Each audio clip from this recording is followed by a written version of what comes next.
That's EpiPen right there. The guy in the picture is EpiPen. You know, Jeffrey EpiPen.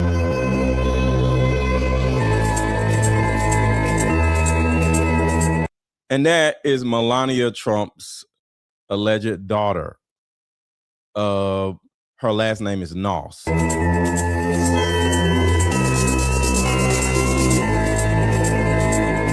For people who haven't been following that, Brina Naus is a young lady who it's speculated that she could be Melania's daughter. Yes. So, just in case, because I keep getting people in the chat after the show is over, like, can you put this on a big screen? Because I wasn't able to see it. So I'm going to play it again, and I'm going to put on a big screen because some of you are going to tell me in the comments I wasn't able to see it. So I'm going to play this one more time because that's what people usually say after the show's over. So I'm going to put it on a big screen, and then we're going to move on. Because some people didn't get this in the beginning.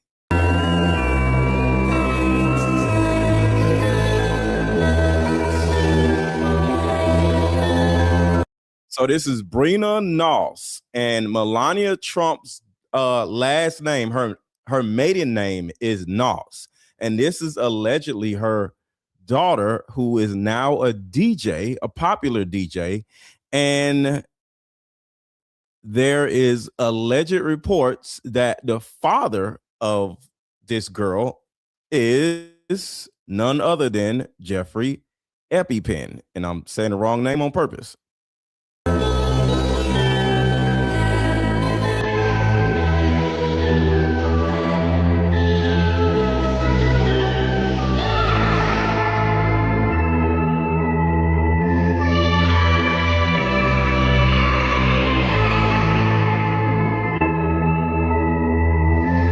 And to everybody watching, you see that I listen because y'all have came in the comments saying, hey, can you put that on the big screen? I'm doing it for you. So I'm listening.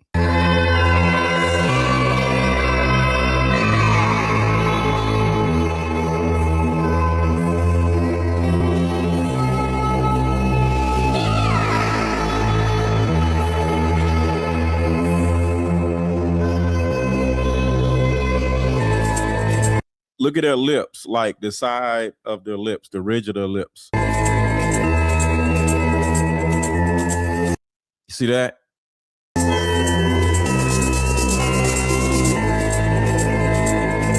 And remember, this is back in the 80s, I believe so.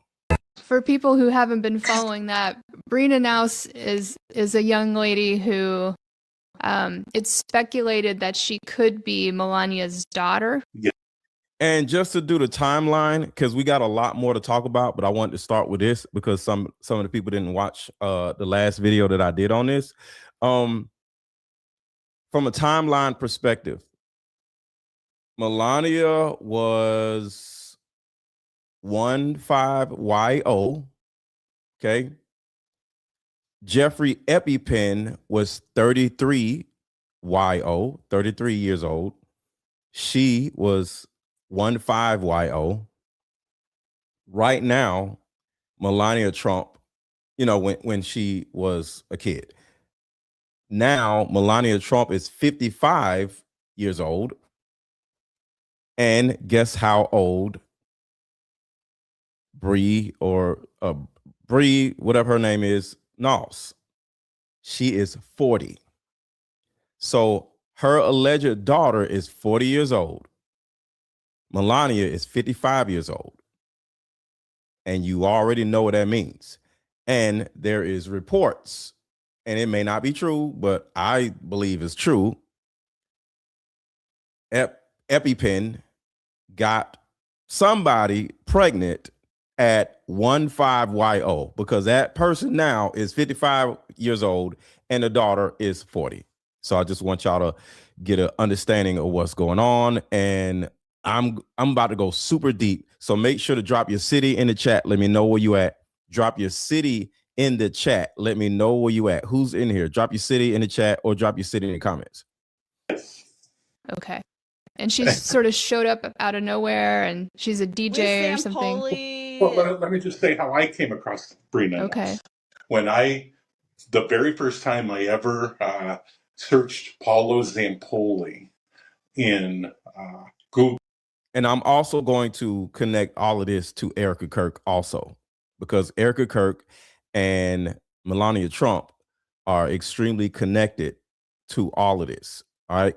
And the main difference between Erika Kirk and Melania Trump is that Melania Trump was a model, but Erika Kirk was an alleged handler of models. So one was a model and the other one was a handler of the models. All right. So other than that, that is the main difference, but a lot of similarities.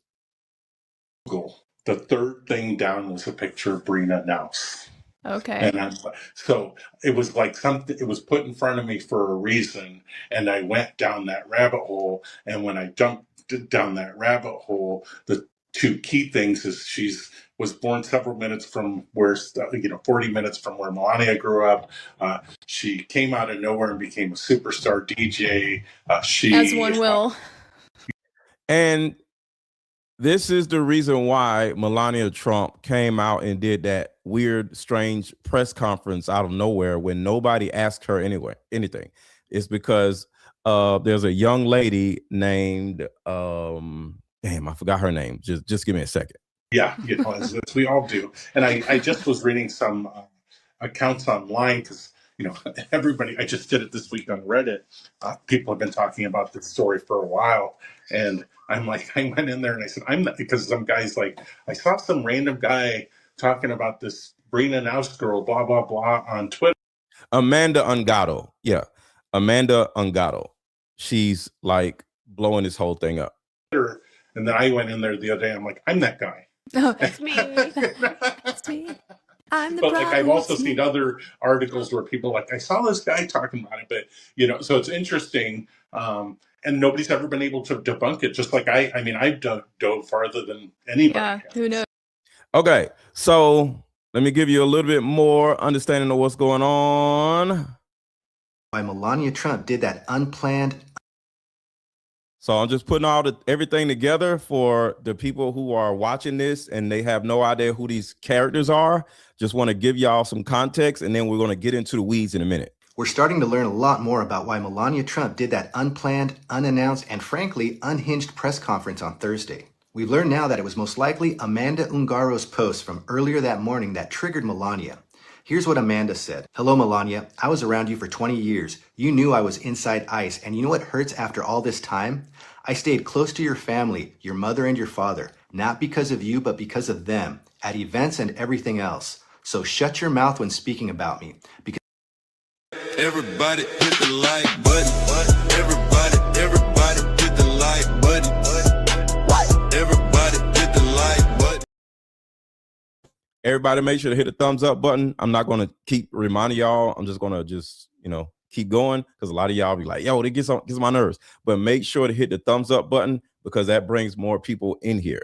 So if you want more people in the chat hanging out, you hit the like button, you'll bring in about 500 more people within the next 10 minutes. So make sure to hit the thumbs up button. I will expose everything I know. She went on to make even more powerful statements. I have nothing left to lose in my life. I will tear down the entire system. Be careful with me, bitch. I will tear down your corrupt system, even if it's the last thing I do in my life. I will go all the way. I am not afraid. Maybe you should be afraid of what I know, of what you are and who your husband is. We'll take legal action against you and your PDF husband.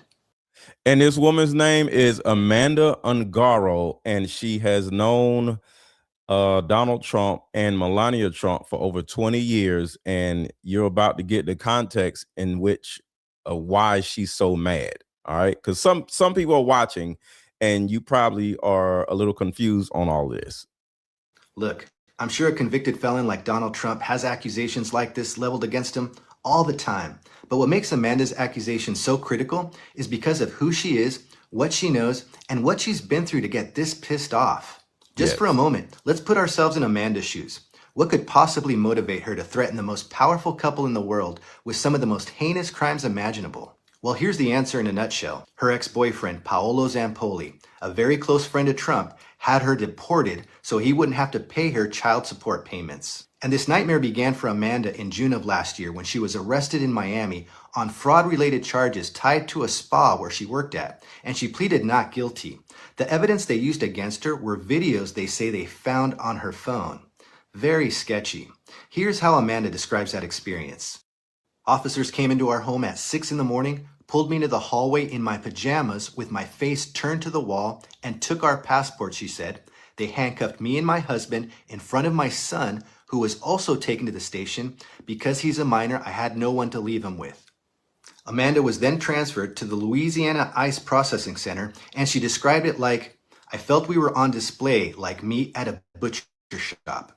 And at the time, she was going through a nasty custody dispute over her teenage son with her estranged partner, the infamous Paolo Zampolli, who we're all learning so much about, and his modeling agency and his ties to Donald Trump. And it was reported by the New York Times that it was Zampolli who contacted a senior ICE official and informed them that Amanda, his ex, was on an expired visa. Now, keep in mind that Zampolli at the time had the position of U.S. Special Envoy because of his relationship with Trump. So he was very well connected, and he was enraged by the fact that Amanda was requesting the courts give her full custody of their son, a decision that could have resulted in years of child support payments. So while Amanda was in custody from her original arrest, just to avoid child support payments, he called ICE on this woman. And it's even worse because I'm going to get into who Paolo Zampolli actually is also. So today we're connecting all of the dots to make sure everybody has clarity, because I try to read my comments and some people are like, who is this person and what does this person have to do with this? So I'm connecting all the dots today. Make sure to hit the thumbs up button. She gets picked up by ICE and placed into federal custody, where she remained there for 4 months until she got deported to Brazil, where she remains there as of today. According to reports, her teenage son has been able to visit her in Brazil, but he remains in the U.S. with his father. So just imagine, if you will, the furious rage and anger that Amanda must be feeling after having been separated from her son, from her life for 4 months, and then being deported to Brazil, where she is now in a legal battle trying to get back to the U.S. And all of this was from a crazy ex-boyfriend who's helping the president cover up some of the most horrendous crimes of our lifetime. So not only is she pissed off that she had to spend 4 months of her life in an ICE detention facility, but she was also placed there to stay quiet about Trump's crimes. And now Amanda has a team of lawyers. She's fearless on social media, and there's even rumors circulating that she'll be meeting with the House Oversight Committee. How does that saying go? Hell hath no fury like a woman scorned. Okay, so let's get into who Paolo Zampolli, whatever his name is. Check this out. And as I make sense of how we got. Okay. And this young lady is brilliant. Her name is Becca Day, Bekahday on TikTok. She is brilliant. So I found this old photo of Paolo Zampolli and Melania Trump back when they were in Italy. And as I make sense of how we got from Milan to the White House, I really started looking at both Paolo and Donald's business models. And it's very interesting because both of these men used the exact same architecture to build their empires. Paolo and Trump were nearly in stride with. So Paolo and Trump started off together, and the pipeline that I titled this show about is the orphan to model to recruiter pipeline. That's how these girls, and some of them end up their wives. So Melania Trump was getting just, ran through by different dudes that had money in this circle, and Donald Trump allegedly decided to wife her up, and everybody was looking at her like she was crazy. But like he was crazy because he's just like, yo, we just all ran through this woman. Why would you make her your wife? What are you doing? So yeah, all this is so just crazy.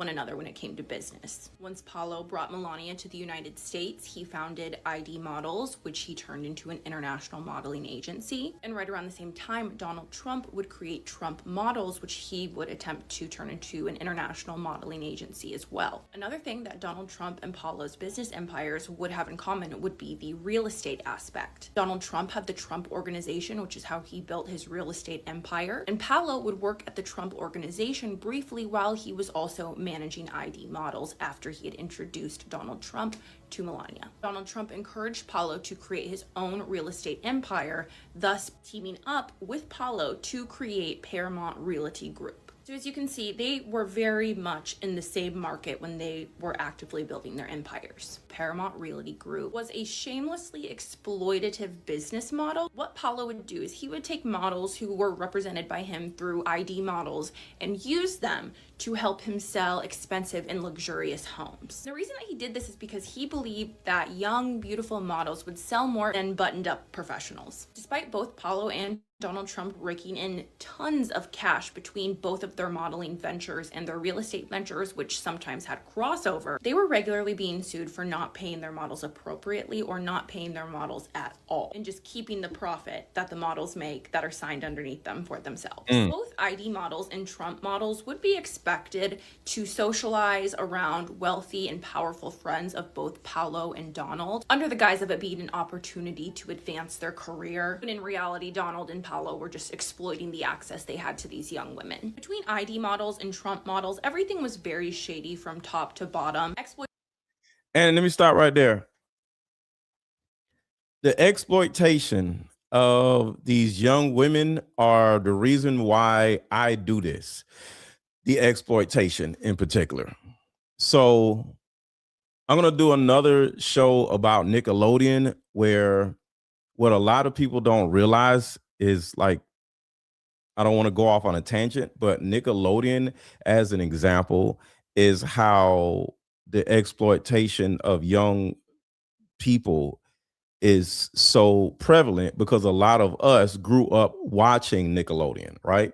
But unbeknownst to you, or some of you, Nickelodeon was the exploitation of young people, because guess what? Dan Snyder was, diddling a lot of them, right? Put a 1 in the chat if you're aware of Nickelodeon and Dan Snyder and the whole Nickelodeon story. Let me know if you are aware of that. Hold on 1 second. I got to fix something. Hold on 1 second, and then boom. Okay, cool.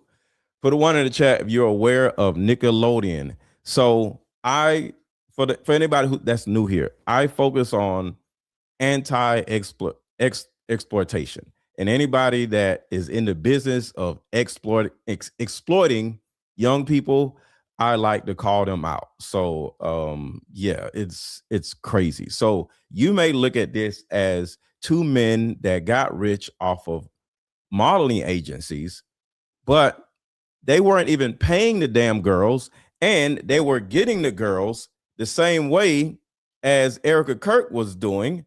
Because like I said, in my opinion, it seems like, because I want to watch my words, Erika Kirk was a recruiter in some type of way. So the way, because if you think about Donald Trump and this guy, Zampolli, the majority of the models came from where? Other countries. They came from Romania, right? Different places like that, right? And the key to this is, where are these girls coming from? And who is supplying them with the girls? People like Erika Kirk and Lori Franzve. People like them, or them in particular. So Erika Kirk and her mom would open up a Romanian Angels orphanage over in Romania. And people all over the world, in Dubai or doing stuff like this, right? In Russia, they would open up these orphanage places, right? But where do they get the little girls from?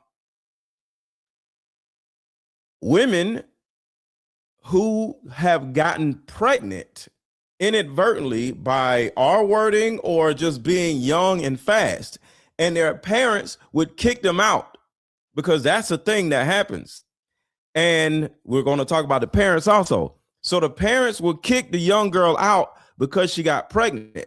And back in the 80s, if you remember, that was a real thing. If you got pregnant in the 70s and the 80s, you get kicked out. You're just out. They don't even, your own parents don't even care where you go. So your parents will literally kick you out and you ain't got nowhere to go. So you'll go to this church, orphanage, helping facility. And we're going to talk about that also. And next thing you know, you go to this facility thinking they're going to help you, and then they end up taking your child. They try to give you an option. Hey, we're here to help. And next thing you know, you're like, oh, thank you, because I'm having this child. Because remember, we're looking at the exploitation of younger women, right? So next thing you know, we need to know how they are finding the young women. Two different ways. Straight up orphanages like Erika Kirk and Lori Fronsby, or young women that are pregnant and have gotten kicked out of their homes. And then they'll go to this facility that would, facilitate a safe space for a young pregnant teen. And then the place would literally house the young teen because they got kicked out. And next thing you know, when the woman has the baby, guess what? They would take the damn baby, and then they would send the baby into the foster care system. And the foster system, put a 1 in the chat if you're aware of the foster system being alleged tadpole traffic light type of thing. I got to be careful. So traffic and then tadpoles. Tadpoles, so y'all know what I'm saying, right? But put a 1 in the chat if you're aware that the foster system is literally how young women and young boys are exploited, because they get paid to go to different places so the adults can do, man, it's so much. Because Sasha Riley, because I'm going farther and farther out, Sasha Riley was exploited. If y'all know who Sasha Riley is, I did a video on that. Sasha Riley was exploited by who? His adopted parents. So these weirdo people would go adopt kids and then would hold them out to people that has money. And we're going to go into all of this. I'm just trying to slow it down, but this is what all we're talking about. So I'm giving y'all the understanding of the single mother to orphan to model to recruiter pipeline. At every avenue, including when these young girls were just trying to do the jobs that they signed up to do, the job the bottom. Exploitation at every avenue, including when these young girls were just trying to do the jobs that they signed up for, model, work with photographers. Just for one example, we can use the photographer Terry Richardson, who was hired to specifically work for Trump models, but is fairly well known within the modeling industry. Here's a photo of Terry Richardson and Ivanka Trump, which will probably send shivers down your spine when you hear what Terry Richardson has been accused of. Back in the early to mid 2000s, I believe it was 2004, there was a 22-year-old model who was brought from Spain to New York City to... See, from Spain to New York City, that's what they do. That's exactly what they do. They find people or young girls that are just in bad situations, and they will bring them to New York City, put them all into a hotel and say, you're going to get an opportunity to be a model if you do this or if you do that. And of course, they don't know no better. They're going to be like, okay. Everybody hit the like button. Everybody hit the like button. Everybody hit the like button.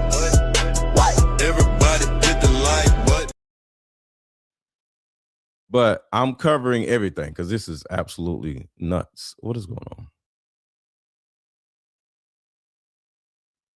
Work for Trump models. She would unfortunately go on to be SA'd by Trump models photographer Terry Richardson. And horrifically, Terry Richardson would photograph the entire time that he was violating her. This young model, who literally came to the United States because she believed she had a chance at having a modeling career, also recalled other employees cheering on Terry as he violated her, and some were even taking out their cameras and taking photos as well. The morning after this 22-year-old model was violated by Terry and other employees at Trump Models, she reported this to a manager, and she was told by the managers at Trump Models that Terry Richardson's behavior was common, and due to his prominence in the industry, she should overlook what he did to her and continue to work with him. After this deeply traumatizing event, this young woman would fly back to Spain from the United States, and to her horror, she would later find out that not only did Terry Richardson photograph her being violated, but he published these photos of him violating her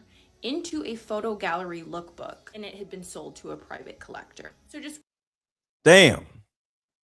Man, this is crazy.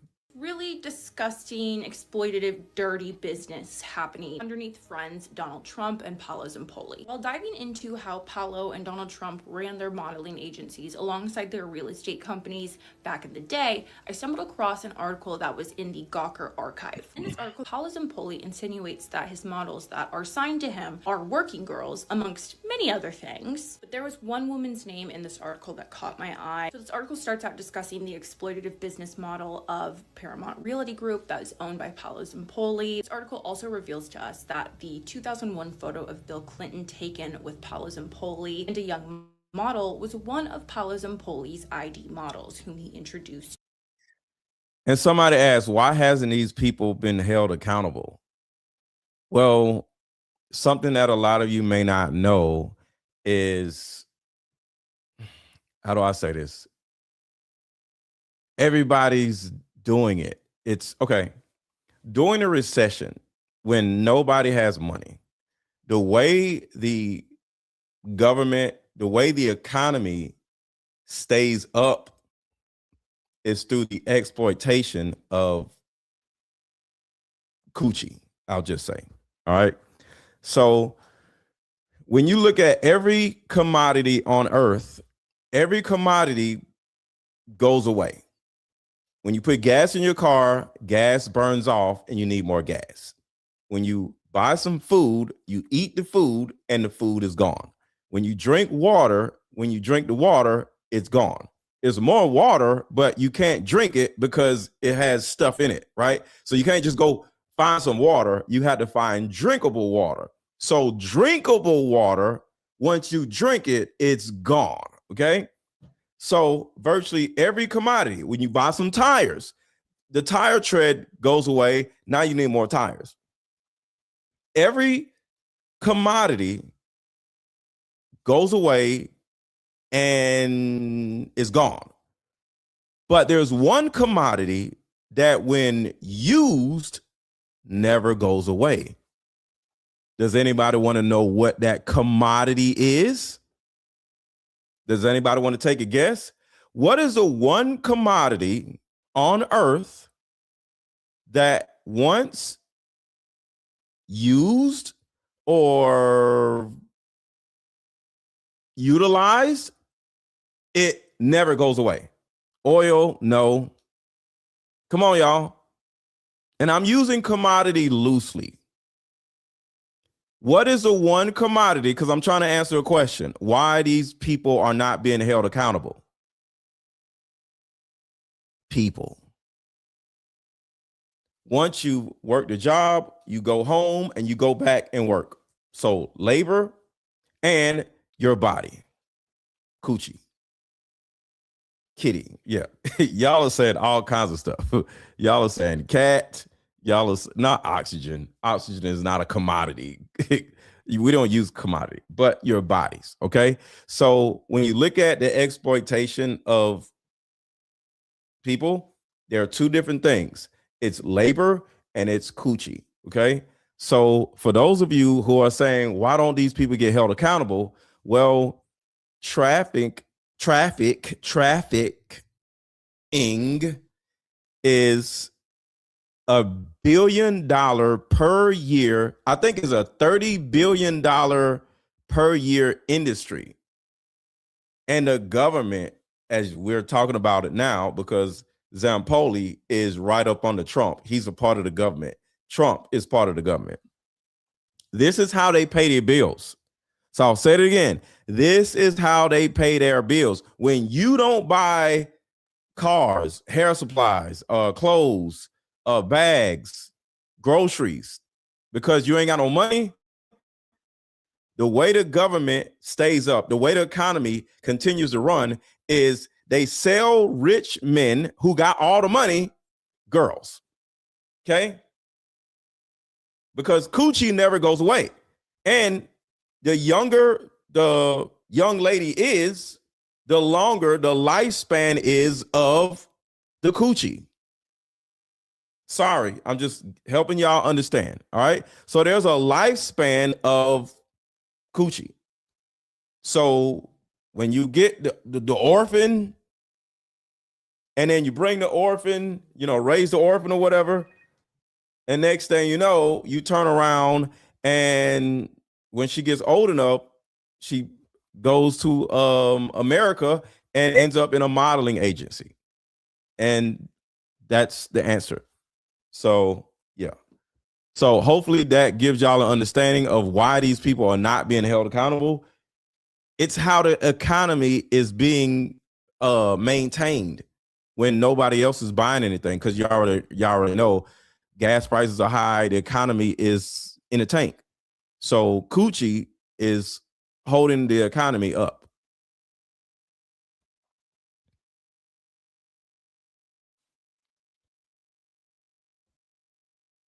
Wait. What in the world? Hold on, y'all. Something happened. Put a 1 in the chat if y'all can see me and hear me. Something just happened to my computer.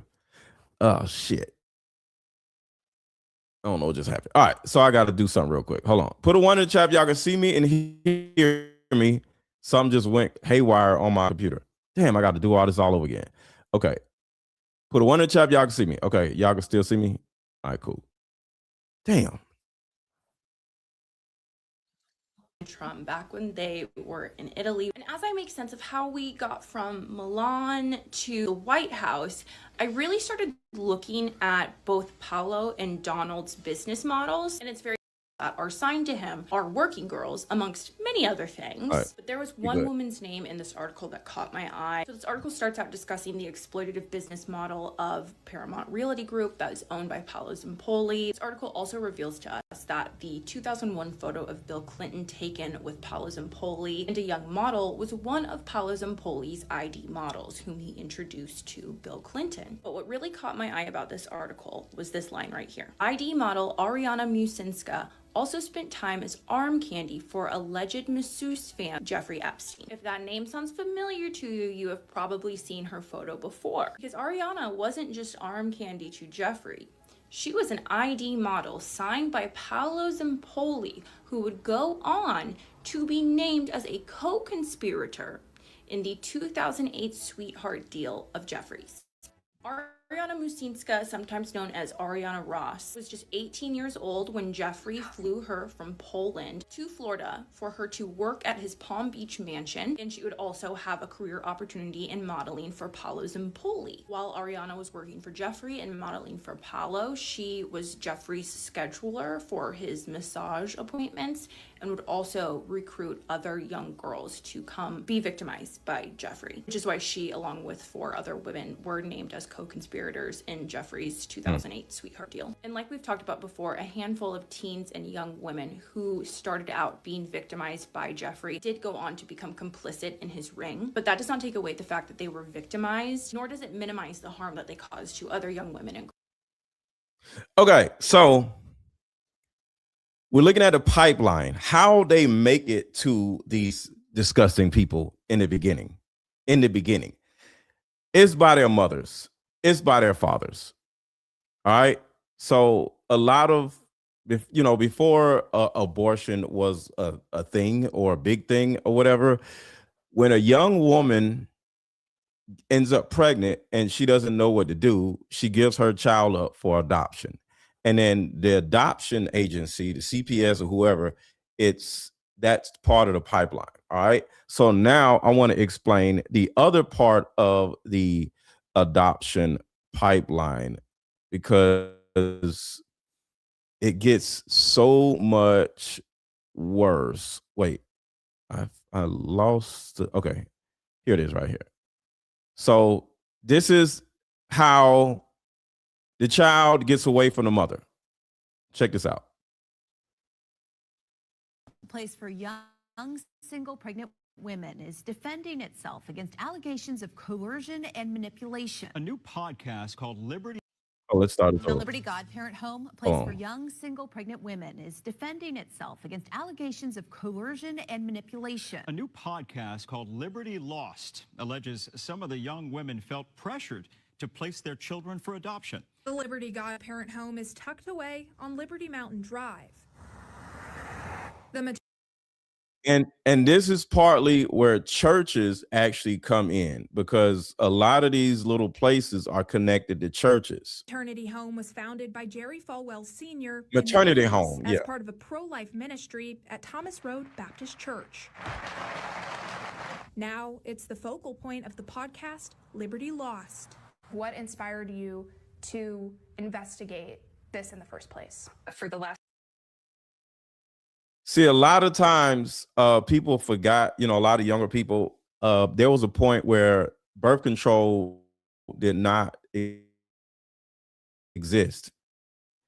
Abortions never existed a long time ago. So when something happened and a girl ended up being pregnant for whatever reason, she gives the child up for adoption, or she gets kicked out of her house or her mom's house because mom don't play that mess. And they go to these little they call them paternity homes.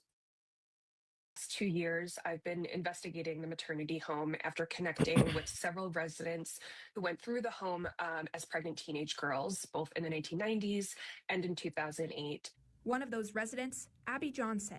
At 16, she got pregnant. Finding out I was pregnant was traumatic and shocking, and not something I had any preparation for mentally, socially, emotionally. Her parents sent her across the country to Liberty Godparent Home with the promise of a scholarship to Liberty University after all was said and done. I really can't describe the sense of abandonment and fear and disassociation that you experience when your family abandons you, all the while calling it something like good for you and like this is a plan. Johnson says she wanted. So let's stop right there, because that's a very important aspect to all of this. Like I said, how do these young women end up out in this world and getting, trafficked, or getting in, fake modeling agencies, or somebody tries to, bring you into this actress world or whatever. And next thing you know, you get exploited. Young women end up being prostitutes or whatever. It starts with the parents. It starts with the parents, okay? And this is the reason why I speak on my mother-daughter card game so often, because it starts at home. A lot of fathers, a lot of mothers, and the reason why I talk about the mothers more than the fathers, because most custodial parents are who? Because some of y'all may say, you're attacking mothers, you're attacking single mothers. No. Who is the main custodial parent? Is always the mother, right? There's single fathers out there, but there's a small amount of single fathers. But the majority of us have been raised by our mothers first and our fathers second, or not our fathers at all. Okay.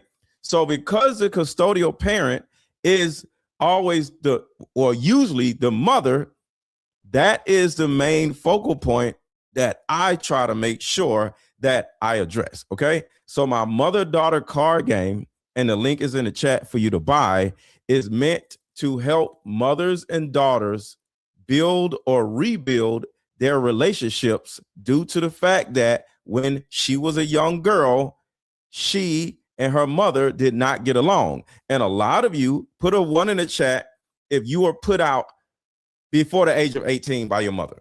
I'll say it again. Put a 1 in the chat if you were put out of your mother's house before the age of 18. If you were put out of your mother's house before the age of 18, put a 1 in the chat and you'll see the ones. And I have no idea, but I already know that it happens so much. You don't forgive your mother. You're angry at your mother. You have resentment towards your mother. And because of the resentment that you have towards your mother, you take it out on men that you date, and you take it out on your own kid. And you become either this helicopter mom, and you become this mother that is so in your kid's business where they feel smothered because you're so afraid that you'll become your mother where you don't want to be like your mother. So you become opposite of your mother, but you're now this helicopter mom, and you end up pushing your daughter away, and she ends up leaving instead of getting put out. Right? And for somebody in the chat said, where's the father? Well, that's the problem. In most cases, the father's not there. And that's why this conversation needs to be had. Y'all don't want to have it because y'all want to blame the man, but no, that's not how life works. So what this mother-daughter card game does, it gives the daughter her questions to finally be able to ask her mother, where was my dad? Why didn't you and my dad work out? And it gives the mother an equal amount of questions to ask the daughter. So the thing about it is, nobody wants to have this conversation with their mothers. Nobody wants to have this conversation about their own mothers. But the thing about it is, if we don't heal from within by speaking to our mothers, or for the women who have daughters, we're never going to break the cycle.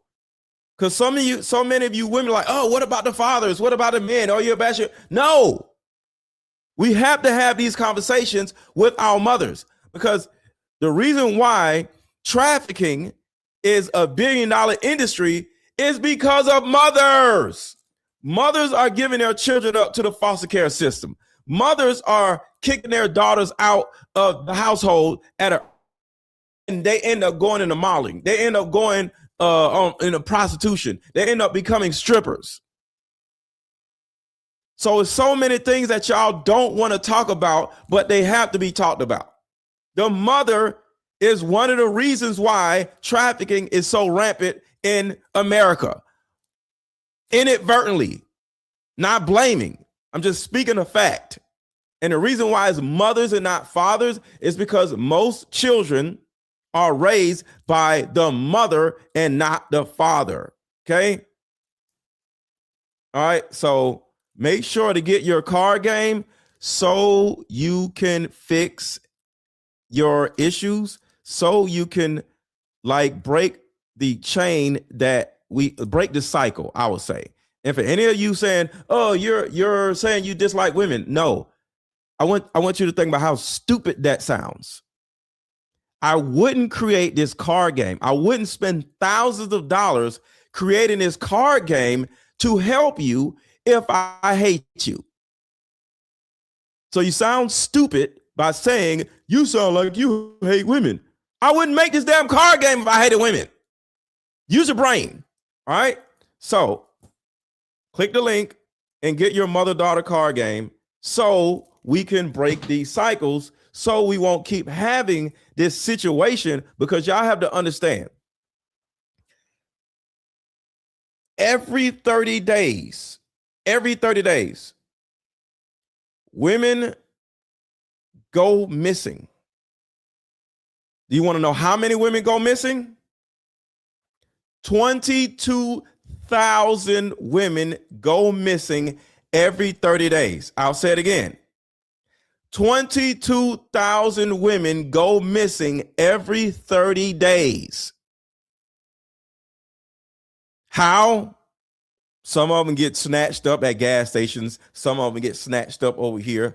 But a lot of them go missing simply because their parents didn't care about them.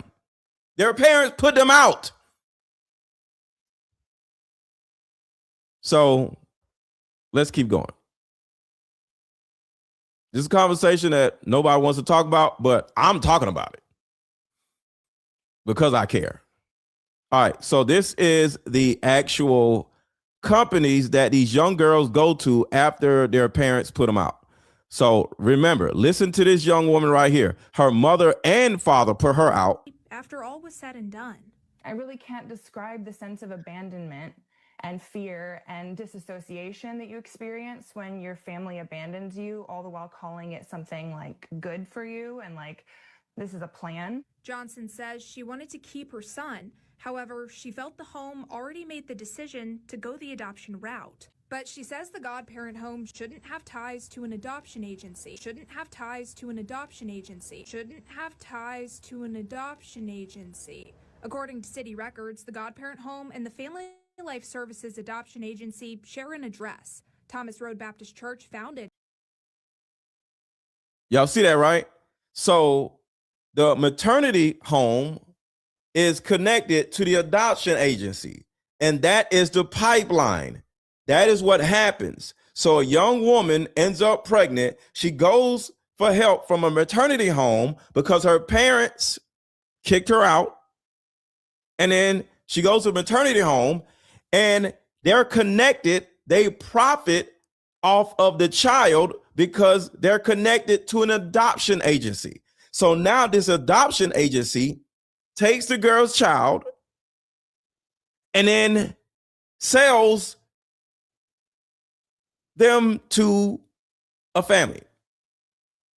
This is literally how the exploitation of young people happen. Family Life Services, according to their website. Now, why she was triggered when she heard Erika speaking about Trump pageantry, to connect that dot for you, is because Erika had said, you know, you have to submit. Okay, so now we're talking about Erika Kirk. We're talking about Erika Kirk here. Your pictures.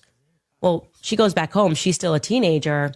And 2 years later, she gets an invite to join Trump pageant world. They used to lock us in our room 24 hours a day. We were locked in our room. We weren't allowed visitors. We weren't allowed. Okay, hold on. So I want y'all to just remember, I want y'all to hear this part again because this part is important. Erika Kirk was allegedly, I don't have any, this is my opinion. My opinion is that, my opinion, because I don't want to get sued. Erika Kirk was recruiting for Donald Trump before Donald Trump was president. Listen to this again. I'm gonna play this again. Share an address. Thomas Road Baptist Church found. Because Erika Kirk worked for Next Model Management. Erika Kirk worked for Next Model Management. Family Life Services, according to their website. Now, why she was triggered when she heard Erika speaking about Trump pageantry, to connect that dot for you, is because Erika had said, you know, you have to submit your pictures. Well, she goes back home. She's still a teenager. And 2 years later, she gets an invite to join Trump pageant world. Y'all hear that, right? She gets an invite to join Trump pageant world. So just keep that in mind. They used to lock us in our room 24 hours a day. We were locked in our room. We weren't allowed visitors. We weren't allowed people at our home. I didn't have no visitors because I didn't have no family there, of course. I didn't have no family there, so I didn't have nobody. How old were you? I had to be 13, 14. Okay, and who took pictures? 79. Who took pictures of you? Senior. And then his face looked familiar, but he looked older now. And you're talking 30 years ago, you know. Mm-hmm. But Jerry Falwell Sr. was the one actually taking the photos? Yeah, I remember him. Okay, so let's stop right there. Do you know who Jerry Falwell is? Who is Jerry Falwell, y'all? Who is Jerry Falwell? I want to make sure, because remember, I'm putting everything together. Who was Jerry Falwell? A lot of you know. He was a preacher. Yes, the preacher. Yes. He was a creepy preacher. Jerry Falwell. He was a mega church preacher. Exactly. So this is what I'm saying right here. And Jerry Falwell is a man. So I'm not just talking about women. I'm talking about men too. Some of y'all don't have a lot of sense. Oh, you're talking about women. Jerry Falwell is a man. I'm talking about men also. So Jerry Falwell is a preacher. And I've said multiple times that mega churches are working for the government, and they are one of the places that, one, set narratives in people's heads, and two, it helps with the world of, the traffic stuff. Okay. So Jerry Falwell owned what's it called? Maternity home. Okay. So Pastor Jerry Falwell and his son owned maternity homes, and the maternity homes also worked in the same building with foster care systems. So young girl gets pregnant, because the parent goes to church. So think about this. The parent is in the church, right? And they're like, yes, Jesus this, Jesus that, right? The parent is in the church, and the parent sets the narrative that if your daughter comes home pregnant, you are to kick her out because she is now unholy. So think about the pipeline. The parent goes to the church, and the Jerry Falwell says, hey, parent, if your daughter ends up pregnant, kick her out and send her to a maternity home, because if she gets pregnant by anybody, she is now unholy. She's not Jesus-like, right? So she's like, okay. So her daughter gets pregnant. She sends her to a maternity home, which is also ran and owned by the pastor that told you to get rid of your daughter if she gets pregnant. This is the pipeline. So she goes to the maternity home. Now she's in the maternity home, and this is the actual audio you hear. And then she has the baby, and they take her baby. Where does the baby go? Next door to the foster care place. And the foster care place is now would send that child to Romania. And now the child is in Romania to get whatever exploited by people in the military. You know about Romanian Angels. If you know about Otto Buscher, he was a captain of the army. And next thing you know, they do whatever they do with the orphans. And then when the orphan gets old enough, she comes back to America and comes to New York and starts working for Next Model Management, which is ran by Epstein's brother. And the person that ran or allegedly worked for Next Model Management that was under Epstein's brother is none other than Erika Kirk. And then you end up in this pipeline. And part of the reasons why you got there is because the pastor that your mother went to church at told her to get rid of you if you got pregnant. That's the pipeline. And then you end up getting exploited, and then you end up being a model, you end up being a stripper, that's the pipeline, y'all. This shit is crazy. This shit is absolutely crazy. That's the pipeline. The pastor to orphan pipeline, the pastor to daughter getting pregnant, to the the maternity home, to orphan. Ugh. His wife there, but another thing weird about it is I never thought about like what happened the night morning I delivered my baby. Everything was weird. And I think about it now, it's all weird to me. But then it wasn't because I was only 13, 14 years old. Right. I made mistakes. I mean, I totally turned my life around. I have 4 kids now, 2 grandbabies, but, you know, Yes, immigration is one also. That's what Biden and them was doing. I want to go back to, so what was weird about that night that you gave birth? oh gosh, the night before, okay, so they have a live-in mother, 24 hours. I called there like a month and a half ago, 2 months ago. This is what's weird. I called there, right after I prayed, I called there because this video of Erika came up with Trump, and you have to get invited. And I was like, how in the world did I get invited? And to this day, I still don't know. Okay, y'all heard that, right? This woman is now talking about Erika Kirk. So let's back it up a little bit. She's talking about Erika Kirk here. Listen. I called there because this video of Erika came up with Trump, and you have to get invited. And I was like, how in the world did I get invited? And to this day, I still don't know how in the world I got invited to that and what pictures they had of me. Interesting. Now I'm mistaken again. Okay. Just one more time, just in case y'all think I'm reaching. This a woman that went to a maternity home and got her kid taken away from her.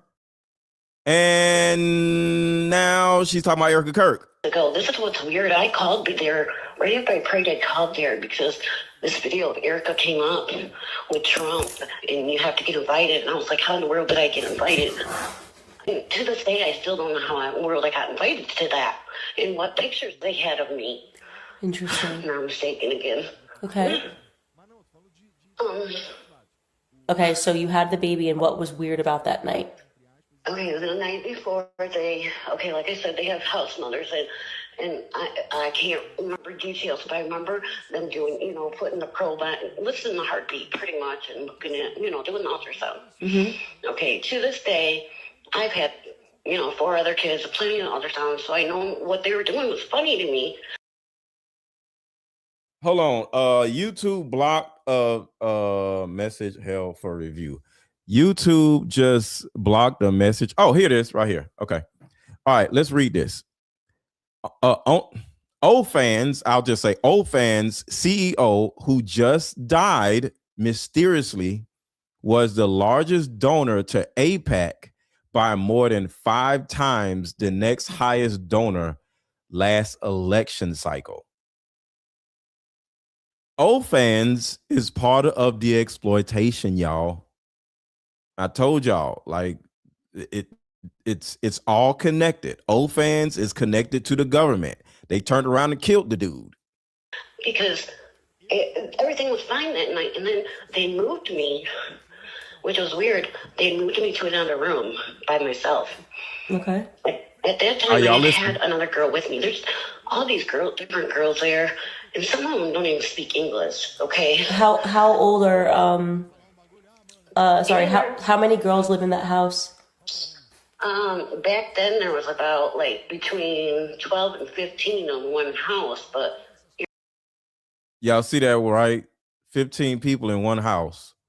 This is the system. This is the system. This is the pipeline.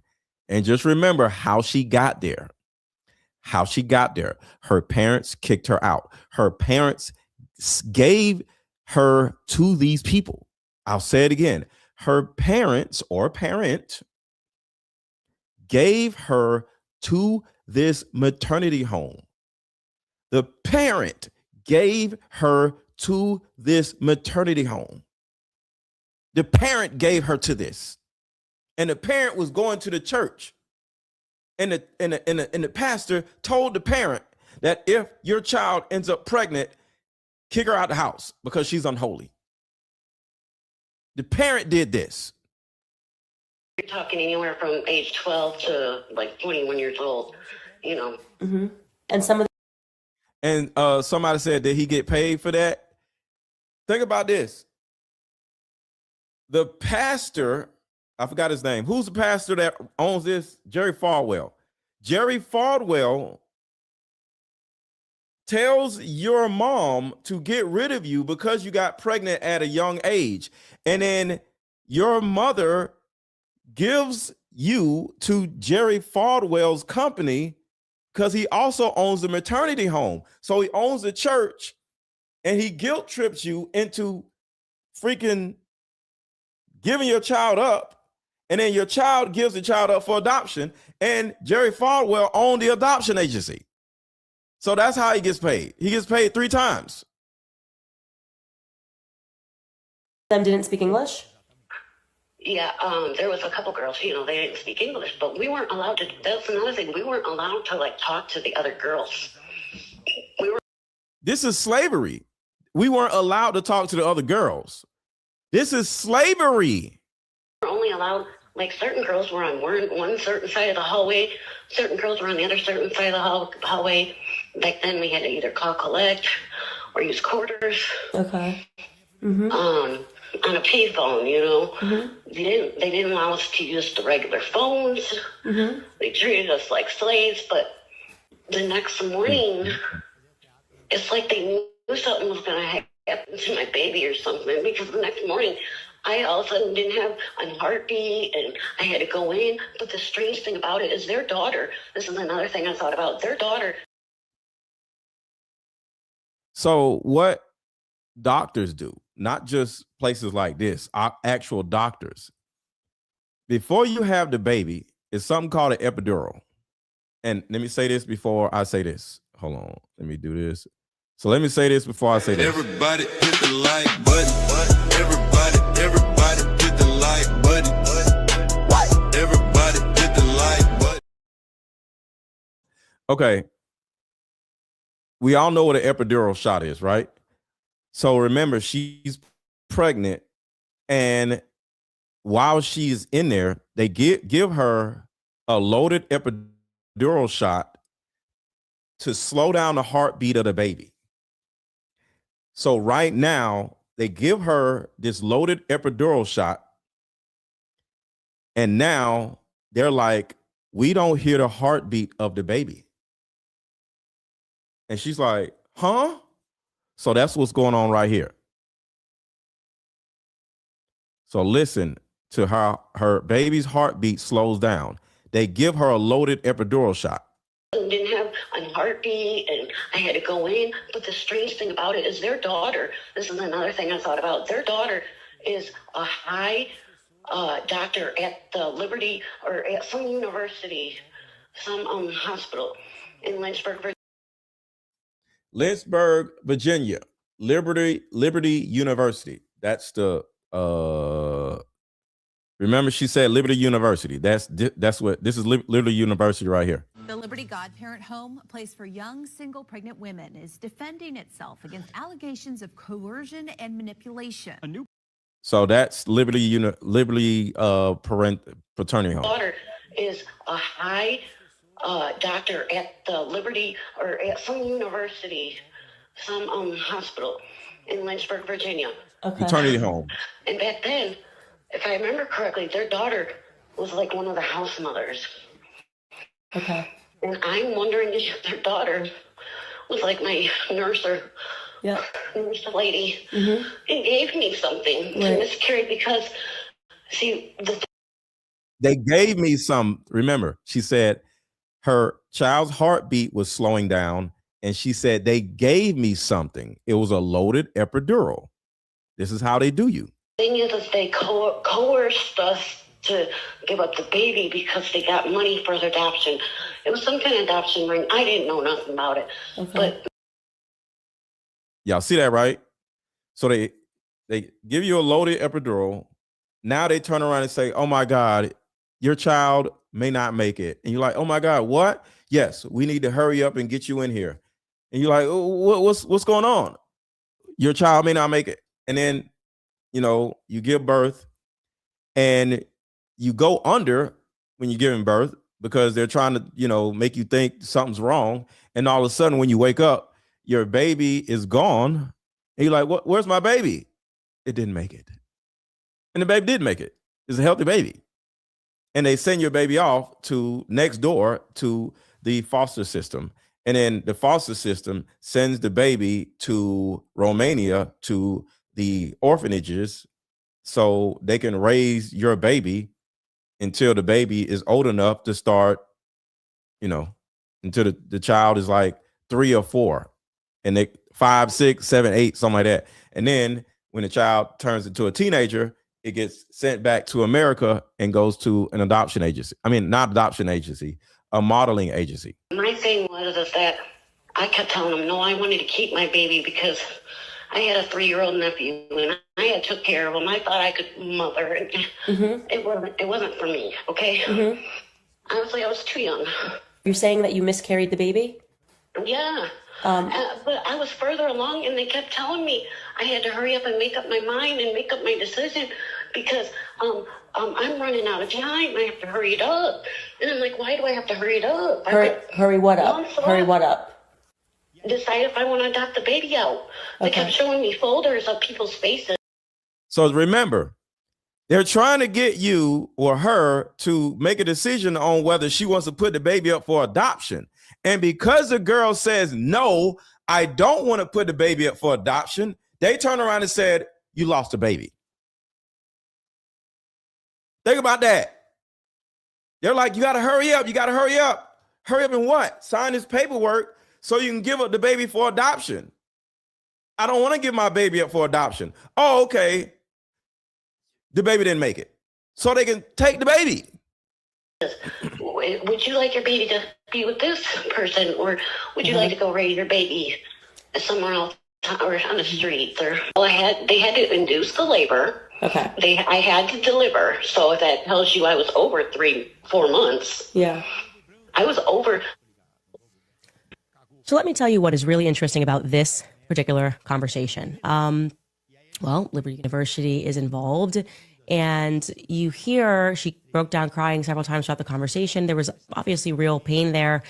And what's really interesting is that she told me thereafter that while she can pull all of her court records, Liberty University is sort of like, it's all electronic now. You're talking about the 90s. We can't find you. We can't find you. You had a baby in a house when you were 13 years old and we can't find you. They moved you into a room and they induced labor after you said, I don't want to give up my child. They induced labor. They told you, a child, that yourself, that there was no heartbeat, mysteriously, right after you made the decision that you didn't want to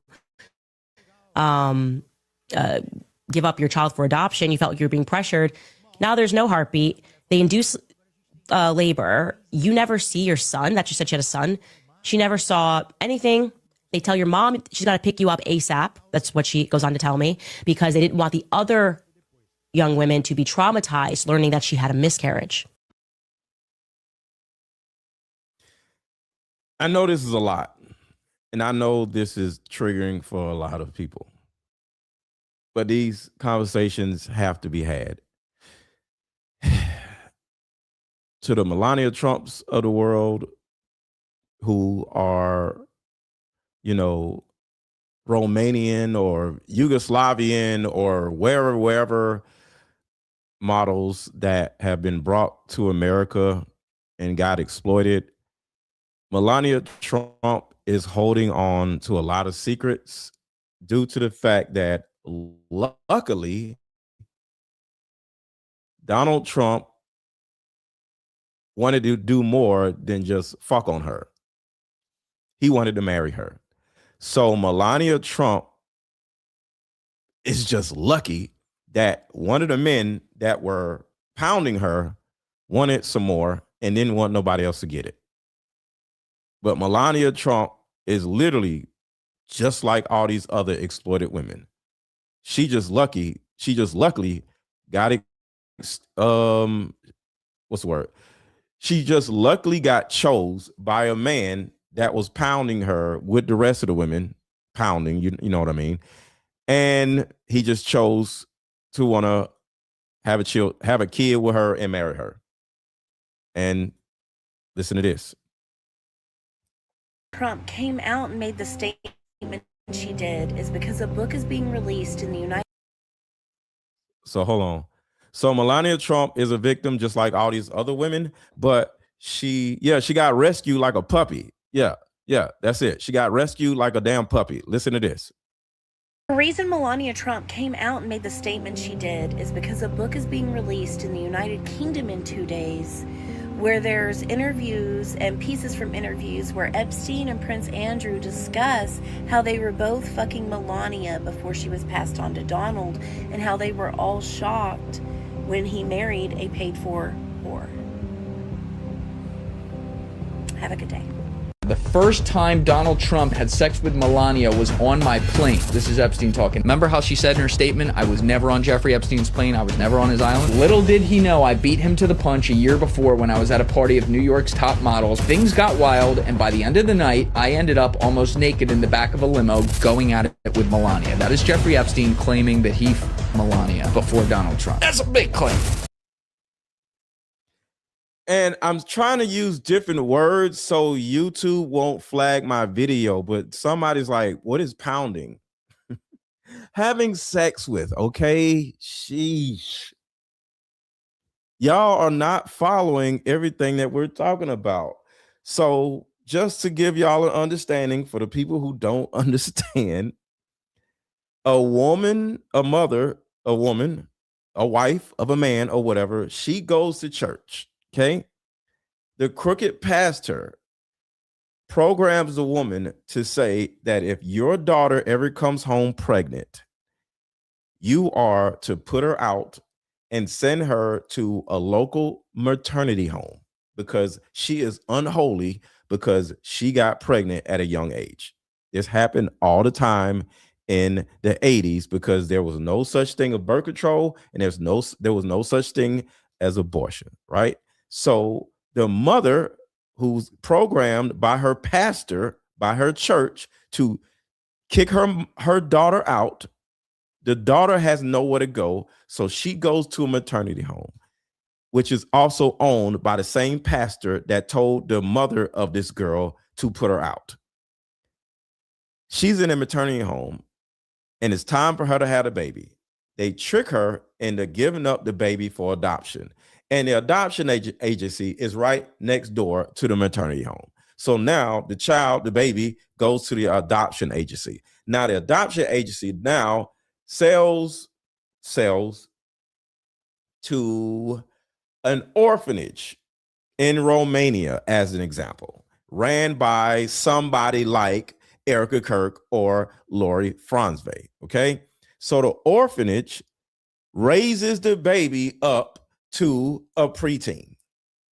Then when the child is old enough to be blanked, that kid gets blanked by military people that are also in Romania. Okay. So now the tadpole, I'm using tadpole for child. The child is now, traumatized by the military people. And then when they get traumatized enough and get programmed themselves to be this for the rest of their lives, because they're like, okay, this is just who I am. Then they end up going back to America and listen to this right here. They become models or actresses. The other day, trying to make sense of Erika Kirk's New York City real estate career, wondering how Erika was put in charge. All right, hold on. Listen. I was watching Candace Owens the other day, trying to make sense of Erika Kirk's New York City real estate career, wondering how Erika was put in charge of a group of Romanian models when she has no prior real estate experience. I used to be a madam. I ran a high-end escort agency in Manhattan. I'm just the right person to add some perspective on this. Back in the day, I employed hundreds of signed models. In fact, many of them were from Eastern European countries. Eastern European countries like Romania. I normally worked with women who were in their mid-20s, so by the time most of these women had reached the interview with me, they were already considered old by modeling standards. So the exploitation is they are done over here and then shipped over here to be a young model, right? And they get ran through by all these rich men. And then when the women age out because they don't want them anymore, they end up going to this woman, a madam, and now she's a full-blown escort. All right. So what happened allegedly with Melania, because I'm talking about the president's wife, so I don't want no problems out of Trump. What happened with Melania, she was getting ran through by all of these different people, and Donald Trump fell in love with her. I guess the coochie was good, and he made her his wife. Right here, like I said again. Came out and made the statement she did is because a book is being released in the United Kingdom in 2 days, where there's interviews and pieces from interviews where Epstein and Prince Andrew discuss how they were both fucking Melania before she was passed on to Donald, and how they were all shocked when he married a paid-for whore. So, and next thing you know, but if they don't end up like Melania, they end up working with this woman who is a madam when they age out. Women told me stories of being picked up from their home country, recruited in their teens, being groomed, being brought to New York, put in small apartments, given limited money, and then being forced to go on potential fashion jobs, potential bookings, go-sees, whatever they're called. They would get to some of these, and some of the expectation was that they do schmexual favors, that they had to sleep with people in order to get booked. Now, a lot of times they did these things and they still didn't get booked. By the time they were interviewing with me many years later, they would tell me all of these stories. They actually would say to me, we want to make money off of this because we're already used to this world. We've been exploited for a decade. Yep. Now we want to take our power back. I know that sounds weird, but many of them thought of working for me as taking their power back from an industry that had robbed them of their childhood and all of their power. I understood this is what fashion. Because now they want to get paid for it. If I'm getting ran through by all these rich men, I might as well get paid. Oh my God. Somebody said, what is a coochie? I said, it's a vagina, sir. It's a vagina. And I said coochie. I didn't say coochie. I said coochie. That is a vagina. Oh my God. Is about. Now, I would think someone like Erika Kirk, who has risen to the title of Miss Arizona, who has years and years of fashion experience, that she understood this too, because there is no possible way that a man didn't approach you asking you to get the girls to do him some kind of favor. That is 100% the norm in that world. In fact, it is even the norm in politics, because I've been working in politics now for 16 years. When I first started, many men asked me if I still had girls. Many men, the hosts of TV networks, political advisors, candidates, elected officials would ask me, do you still have girls? Can you send some to my house? Can you do a party for me? Can you put some at my event? That was the norm. Even though I left that world behind, that was still the request. Maybe that's just how men are. Maybe that's just how men with power are. But I think Erika Kirk would know this, since she's been running in powerful circles and trying to clout chase, I don't know, for decades. Don't like. So, to go a little farther, and somebody said, what mother will give up her own child?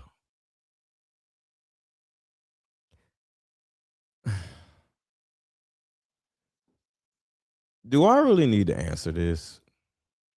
What mother would give up her own child? Do you know how many abortions there are per year? I'll say it again. Do you know how many abortions? You talking about give up. What about get rid of? Do you know how many abortions happen per year? Let's look it up. How many abortions happen every year? What are you talking about? 1.1 million a year. What are you talking about? What mother would give up her own child? Are you crazy?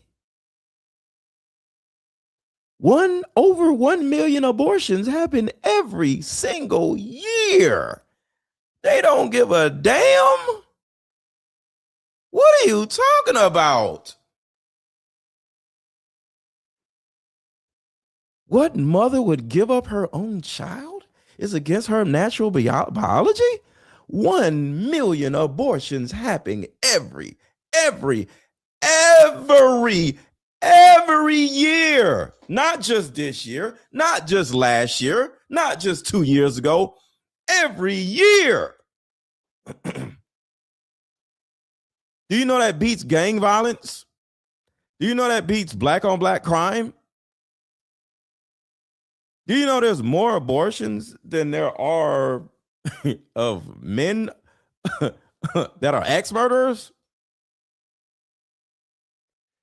You can put in car accidents, plane crashes, ex-murderers, gang violence, and put them all together, and it will not be nowhere near how many abortions happen every year. That is the gang violence. You want to talk about gang violence? You want to talk about black on black crime? You want to talk about car accidents? You want to talk about the war?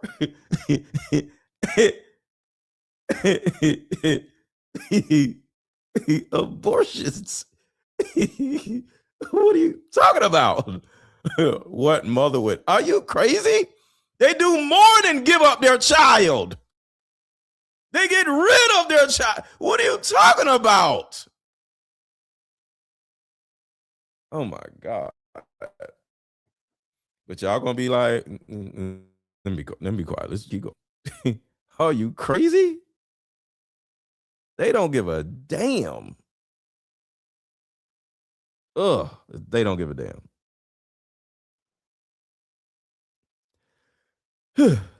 X account. Just her replies to Melania Trump.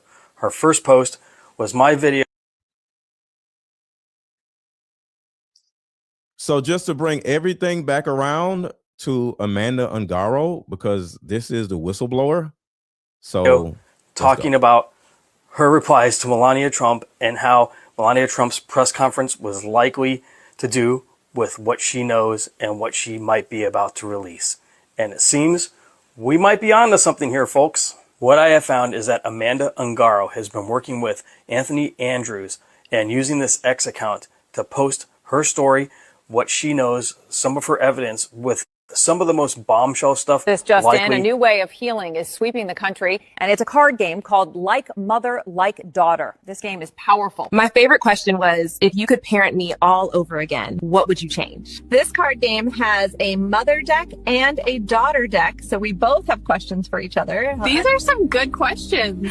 Do you think I'm a people pleaser? If so, where did I get this trait from? This card game actually helped my marriage, and the questions showed me that I still had unresolved issues with my mom, and I was taking them out on my husband. If you don't do anything else, buy this card game. You won't regret it. Click the link below. Like mother, like daughter, we are the same. You'll see when we play this game. She gets on Twitter and was like, Melania, I know you're not. Hold on. And this is the reason why I push this card game so much, because we have to heal from within. We have to heal from what our mothers and fathers, but mainly mothers, have made us feel unwanted. Like some of y'all have been adopted. You can play this card game if you know your adopted mom. I dated a woman that was in a foster care system and she survived it. We have to heal from our mother wounds, okay? And the main people who have mother wounds are women and not men. Men do also, but not necessarily like women, because sadly, the average woman, and y'all let me know if I'm wrong for saying this, the average woman wants a little boy and not a little girl. And y'all let me know if I'm wrong for saying that. The average woman wants a little boy and not a little girl. So a lot of little girls have been treated badly, negatively, or straight up neglected due to the fact that their mother wanted a little boy and not a little girl. And y'all say right or wrong if that's true or not. What do you think? So there's a lot of little girls that grew up feeling neglected. They grew up being emotionally abused. They grew up being physically abused. They grew up being verbally abused due to the fact that their mother wanted a little boy. And because I got daughters, and I don't want a little boy. I want a little girl. All right, I wanted a little girl. So what happens is a lot of women have mother wounds, and they take out their mother wounds on other people, the men they date, their own daughters themselves.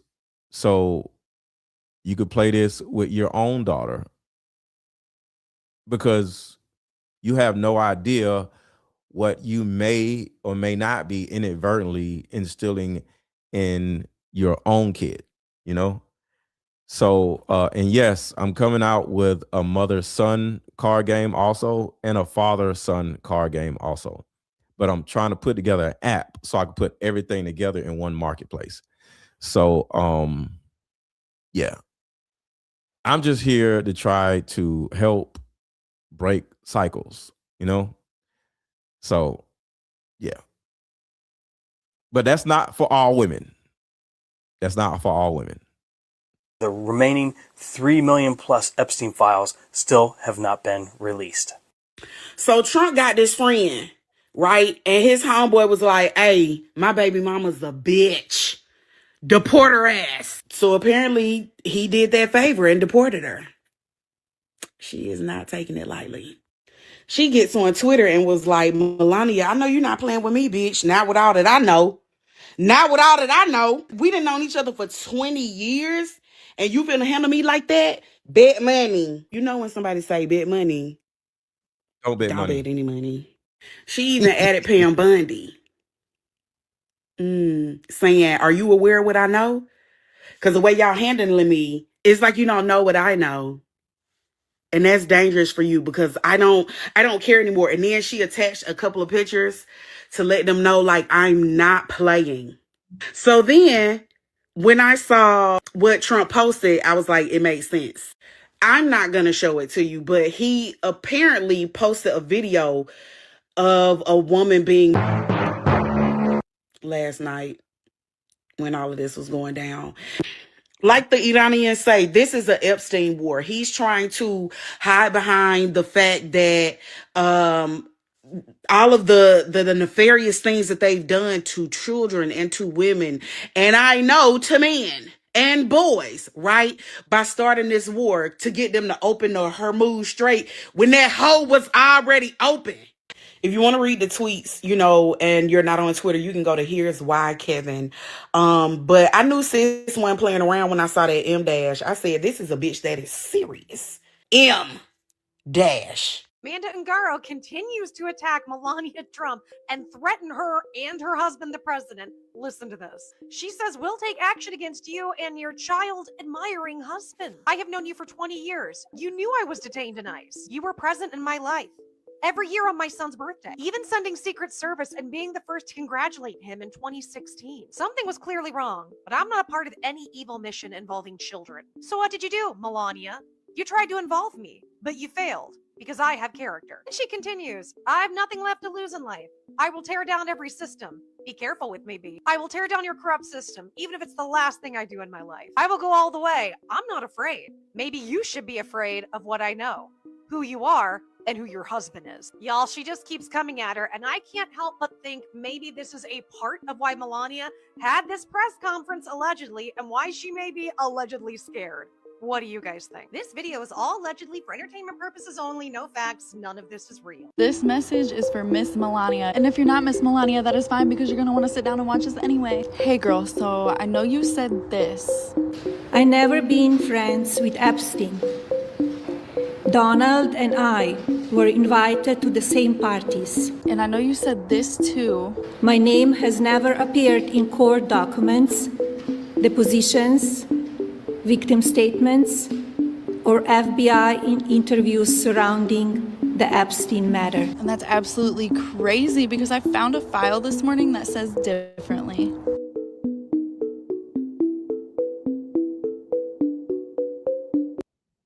All right, let me put this on a big screen so y'all can read it if y'all would like to. This is a lot, so I'm not just going to read this, but y'all can screenshot it so y'all can read it yourselves.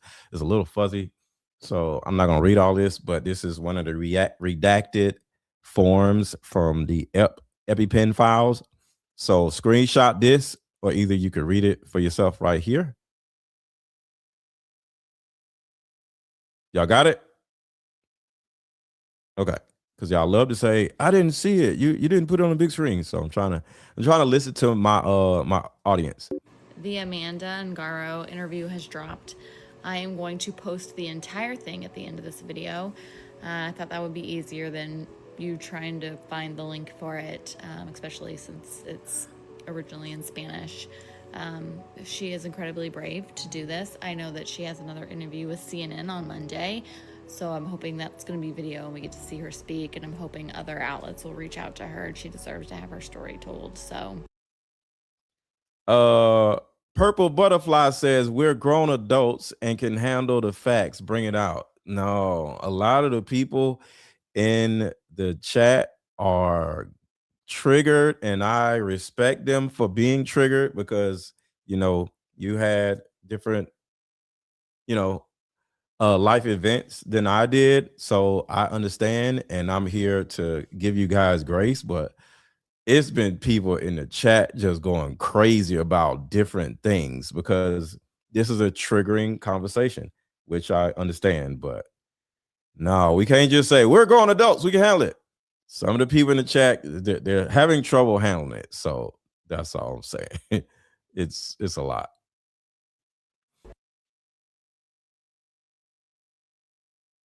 Say that one on here, I guess, and physics.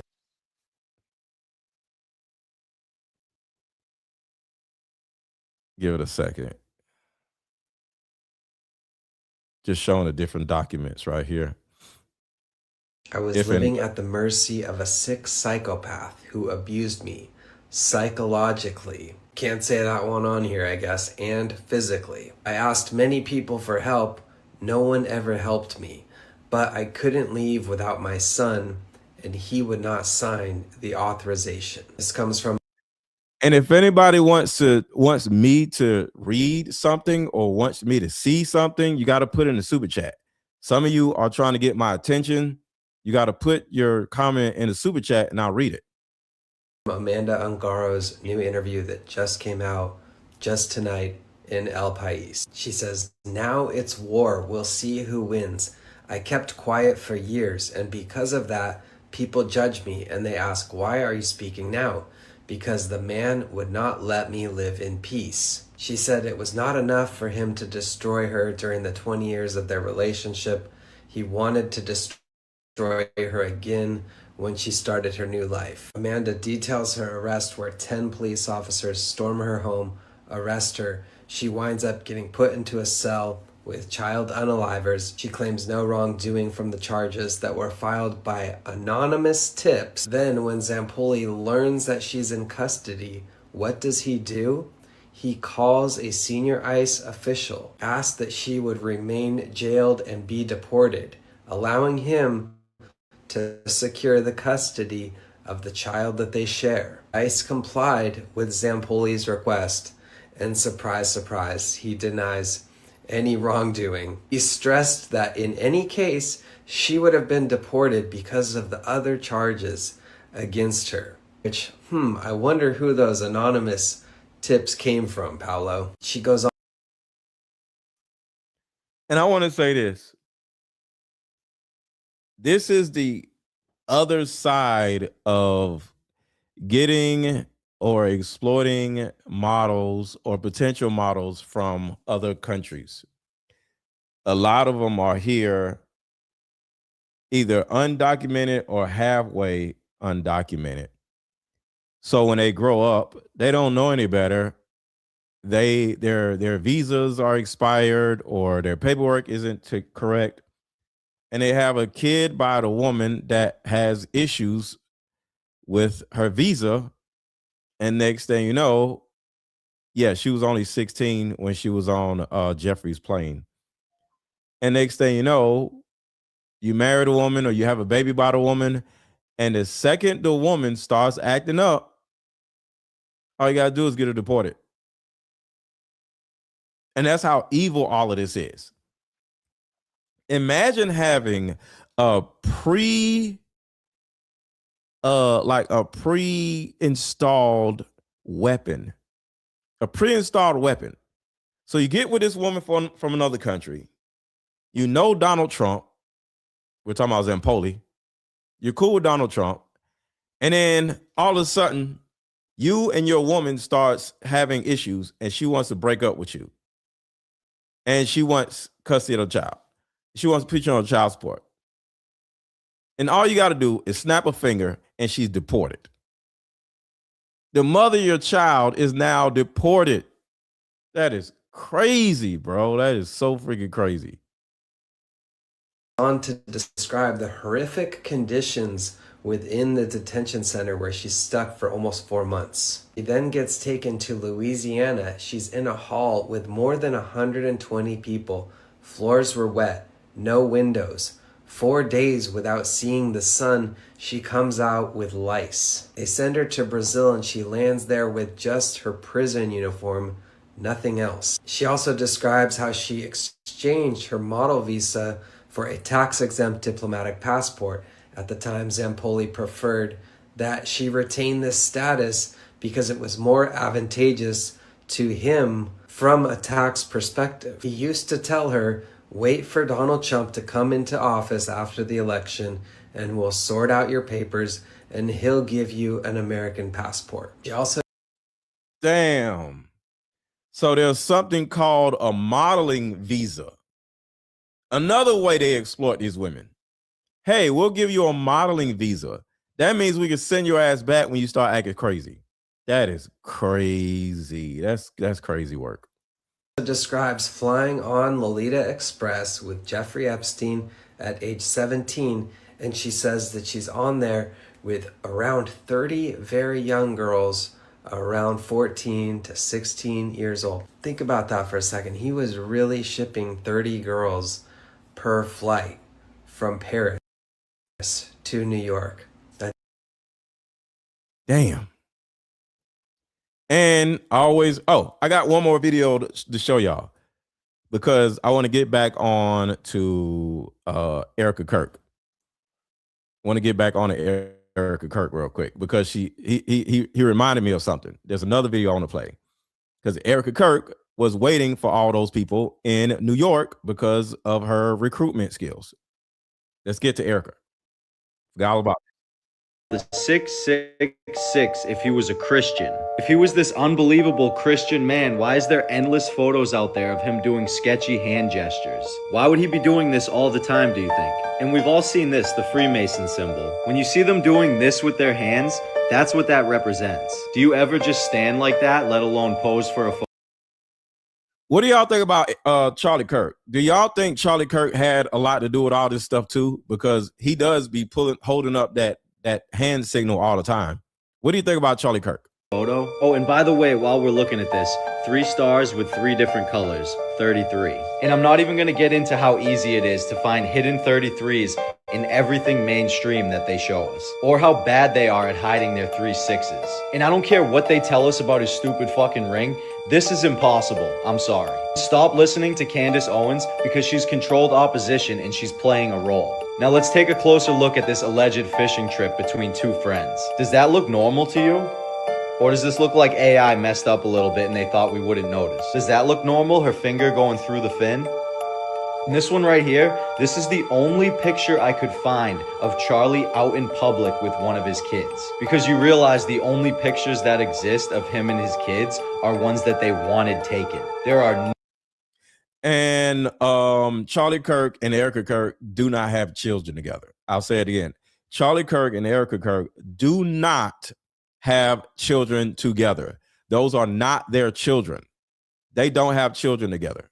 No pictures taken by random people. And you get that that would be completely impossible, right, given how big Charlie was. And if you actually just look at the picture, it doesn't even make sense, because why is his arm underneath the overalls or dress or whatever that is? Why is it going around his arm like that? Because it's AI, and so is most of the things that you see every single day.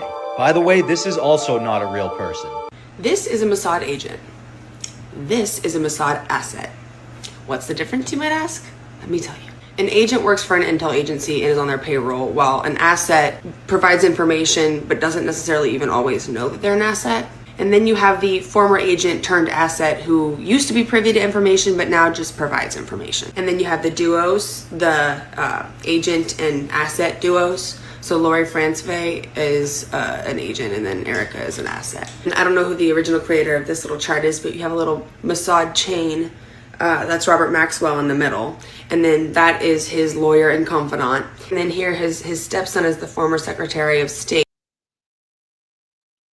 So what she's saying is Erika Kirk is an asset and Erika Kirk's mother was an agent. All right. That is the difference between those two. And I totally agree. So that's a former agent, a former asset, a current asset. Some other agents may or may not include Steve Bannon, Steve Witkoff, Jack Posobiec, and some other possible assets are Josh. Everybody hit the like button. Everybody hit the like button. Everybody hit the like button. And I'm going to play the like button song in a minute.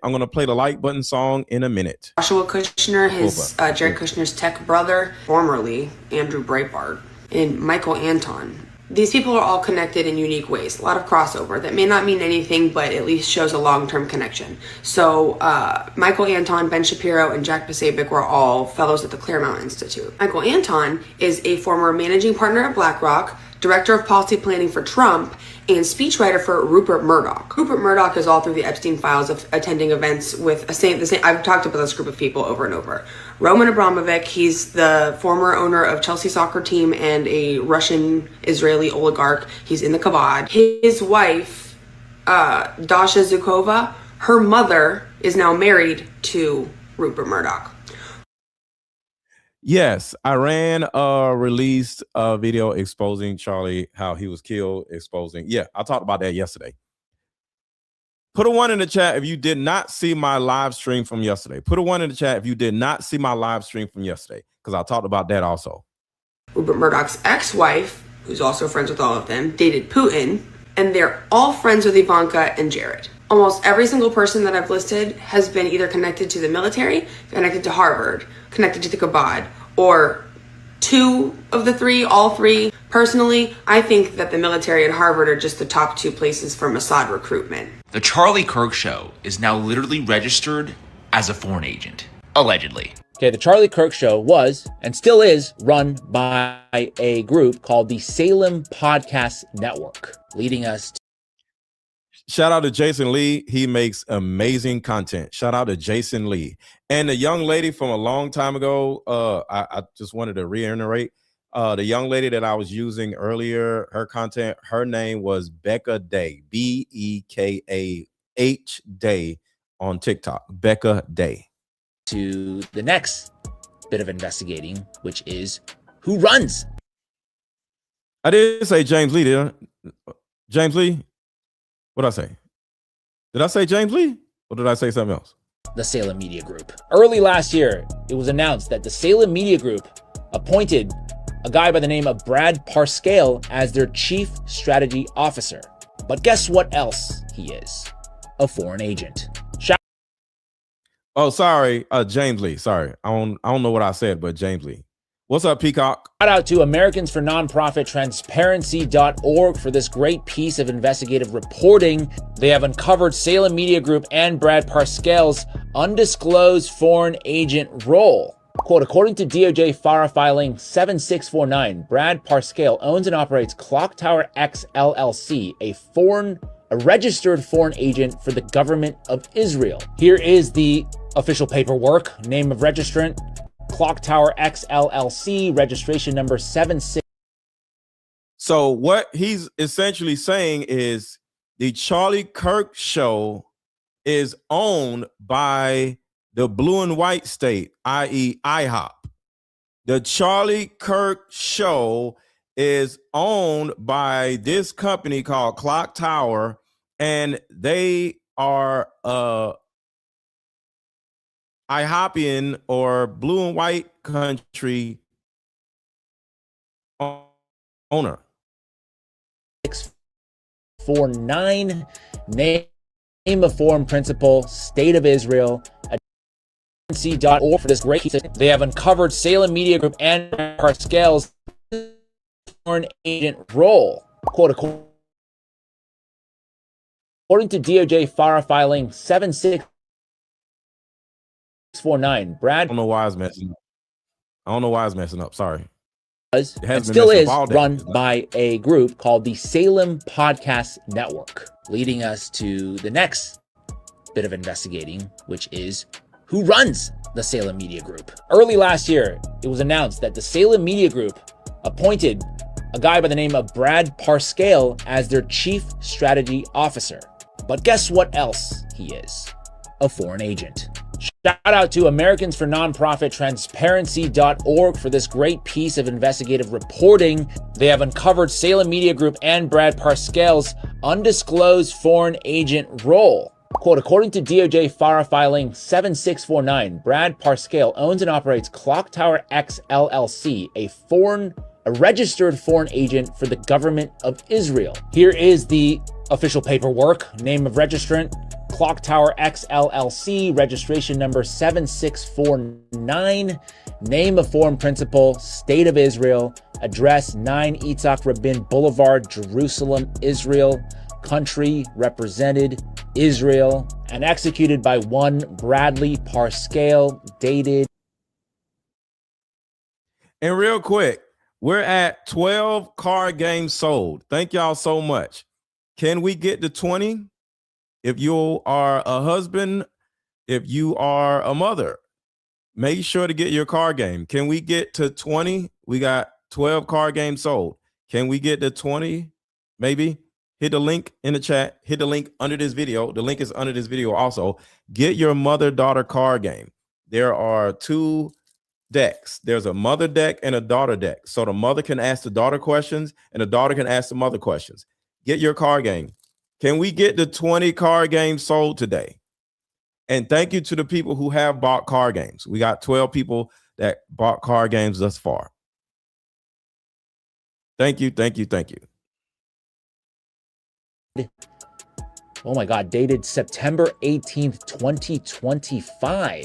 Holy moly, could that be why they killed Charlie Kirk? Charlie Kirk, if we remember, was assassinated on September 10th, 2025, which is just 8 days prior to this FARA registration. Okay, this is very interesting and also very sus that Clock Tower X, which is Brad Parscale's firm, had a contract with the Israeli Ministry of Foreign Affairs that was upped in December, which is 2 months after Charlie Kirk was assassinated, and includes a delivery of monthly updated audience segmentation and sentiment analysis, including Gen Z and other US demographic groups. And also as a part of that contract, Parscale's firm is also integrating pro-Israel messaging into the Salem media. Okay, he's saying that name way too much. I gotta move on. Oh, this is gonna be something. I'm gonna talk about this later. This is way too much. So I'm gonna end the show here because that's way too much. So I gotta do a whole nother video because that right there is just too much. I don't want to give y'all an information overload, but that gives y'all an understanding of how deep rooted all of this is. So if you have not already subscribed to my channel, and if you like this show, make sure to subscribe because I'll be back tomorrow to do the rest of that video right there, because that one gets so far in the weeds. I don't want to get off the conversation that we're having today.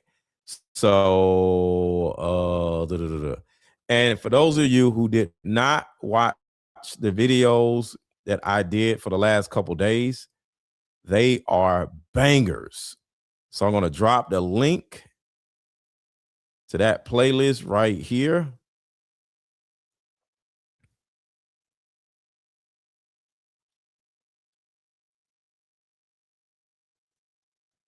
All right, so let me do this.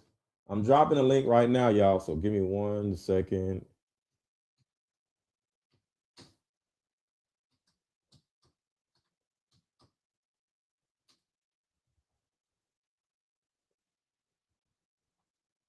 What's happening? Okay.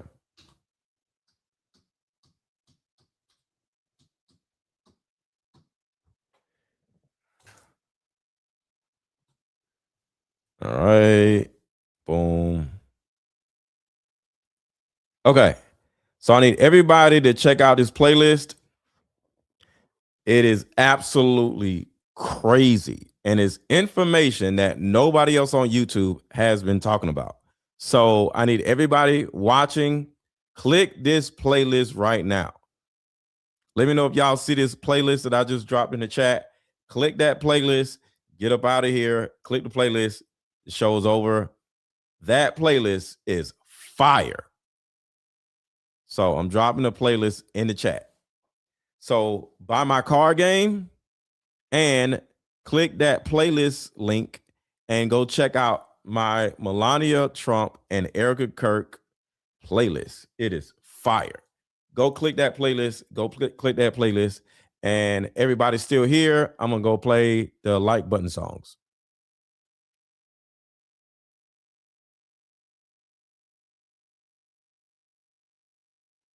Where are we at?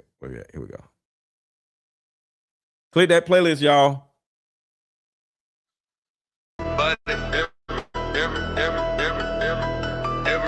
hit the like button. Everybody hit the like button. Everybody hit the like button. Everybody hit the like button. Everybody hit the like button. If you got something to say, drop it in the comments. Don't be acting afraid. What? Everybody hit the like button. Everybody hit the like button. If you got something to say, drop it in the comments. Don't be acting afraid. Drop your city in the chat. Let me know you at. Drop your city in the chat. Let me know you at. Drop your city in the chat. Let me know you at. Drop your city. Wet.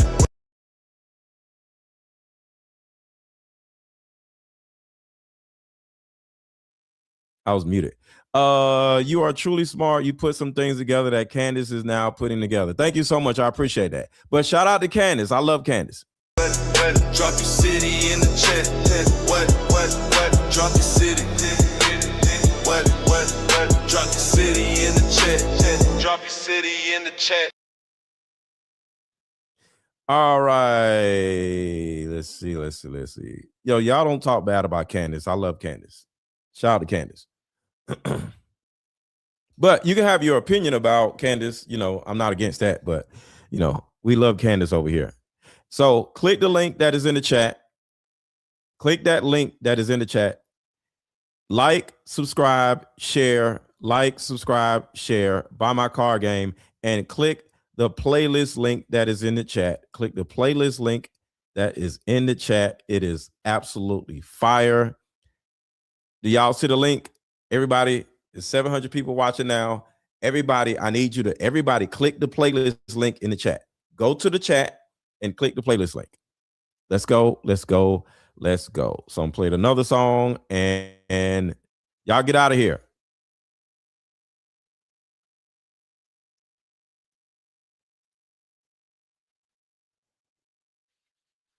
We got along better. Okay. Why is that not working? If you had one wish involving us, what would it be? That we got along better. Okay. The day that you told me, like, I was so happy for you, my mindset toward you completely changed. I think after you had her, you realized, like, how hard it is to be a mom. And, like, when you look back at things that maybe, like, made you mad at me, you realize, like, okay, well, that is hard. Just bought this mother-daughter card game because I came to the realization that my issues with my mom are not resolved, so I decided to do something about it. Just played this card game with my mom and we both literally broke down crying. Here's the card game right here. Buy it. Every woman needs this. You won't regret it.